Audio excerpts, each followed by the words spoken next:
I'm doing my persuasive speech on should Guantanamo Bay be shut down or not.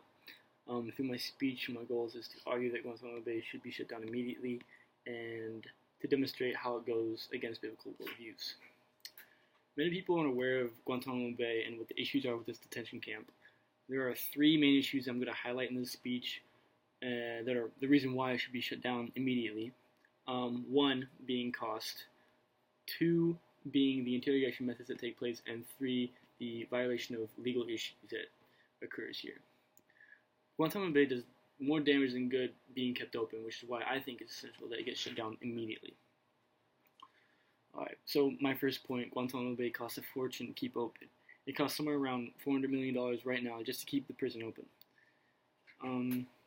Another study showed that there's only 40 prisoners in there currently, which equates to about $11 million per detainee. So, as much as you may think this doesn't bother you, it does, because this is money that American taxpayers are paying. So this $400 million, $11 million per detainee, that's coming from the pockets of American taxpayers. Now, to give a comparison of this detention camp compared to regular prisons in America, Guantanamo Bay is paying somewhere around $11 million for a prisoner, while a federal supermax prison costs only somewhere around $78,000 to hold a prisoner, and then a federal maximum security prison costs somewhere around $34,000. This was research from an article called Wasted Opportunities. If the prison were to be closed completely, there were many ways that the money could be used. I mean, there was one article also from Wasted Opportunities that was discussing how if we were to shut down Guantanamo Bay indefinitely, it could fund 80% of prostate research for a year. There are tons of other things we could do. Obviously, the article focused more on military and medical aspects, and another method that could be used, the money could be used for, was to help fund veterans employment programs. But obviously, there are tons of other ways that this money could be used to benefit and just help America and the society. Second point in this paper is the interrogation methods of camp. They are cruel, inhumane, and not to mention they're unbiblical. There are multiple forms of torture occurring in this prison. There's waterboarding, regular beatings, sleep deprivation, death threats, starvation, sexual molestation, and psychological torture. There are countless stories of prisoners that have gotten tortured in this camp. There's stories from Muhammad al-Qahtani, and there's stories from Slahi, two prisoners who confessed to being tortured in this camp. Muhammad al-Qahtani, while he was in this camp, he was tortured insanely amount, to the point where he had psychological tolls, and he would face delusions, and it was said that he would be in the corner under sheets for hours and seen talking to himself or hearing voices. These were results of the torture that occurred on Muhammad al-Qahtani. Slahi had similar torture stories where they would create scenarios. Once they put a mask over his head, and then they put him on a boat, and they drove him out to the ocean, and then they'd force him to drink salt water until he threw up, and they'd beat him and tell him that if he didn't tell them whatever information they thought he had, then they had his mom somewhere nearby, and they were going to kill her, basically.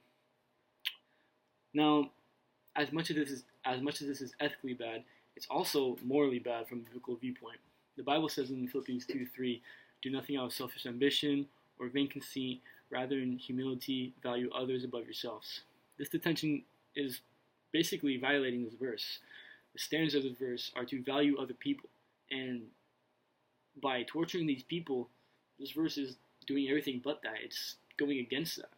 This detention is performing actions of torture out of vain conceit. So it's actually doing it out of vain conceit, which is exactly what this verse says not to do. That's going against what the Bible says. My third point is Guantanamo Bay has many legal issues. The two main ones are Geneva Convention and habeas corpus. Guantanamo Bay is a violation of Geneva Convention. Although prisoners in detention fall under the category of prisoner of war, they're not labeled as such. Instead, they're labeled under this enemy combatant, which is basically they have very few rights.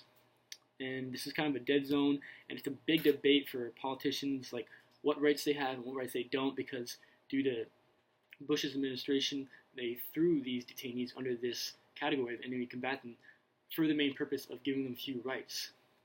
And he argued that they violated war, and thus they're enemy combatants, not prisoners of war.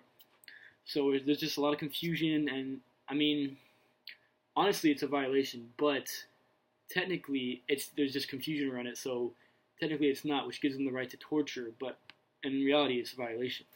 The second is habeas corpus. Under this Constitution, every prisoner in the United States has a legal right to a trial by jury, but because they're in this dead zone, they're not getting as many rights as they should, and they're not able to have basically legal representation.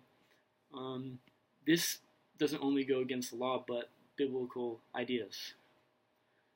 Obey the government is actually said by God in the Bible. God says that He put the government there so that we would obey it, and God has not placed anyone to power that He has not meant to put into power. And that's in Romans 13:1. The Bible says to obey the law. The government is established, international laws, and prisoner rights, which is what is in place, and that's what is being violated, and that's what we need to obey. Do not neglect to show hospitality to strangers, for by this some have entertained angels without knowing it. That was Hebrews 13:2. The Bible says here, show hospitality to your neighbors, and in other words, internationals, they're strangers to us, but obviously they've committed crimes, but that doesn't mean we have to torture them. It means we can hold them accountable for their crimes, but that doesn't mean we have to torture them. It's against worldviews of the Bible. Counter arguments: Guantanamo Bay allows us to keep close eyes on prisoners. Most criminals in Guantanamo Bay are suspected of high crimes such as 9/11 and so forth. Prisoners are transferred back home, will most likely continue to fight. There's a research study by Sherman said that the percentage of terrorist returners was 20%. So it was a large percent of terrorist returns. In conclusion, I think Guantanamo Bay should be shut down. The negative aspects of this detention far outweigh the positive, which is why this prison needs to be shut down immediately. And not only is it ethically wrong, but it does violate worldviews of the Bible. So, thank you.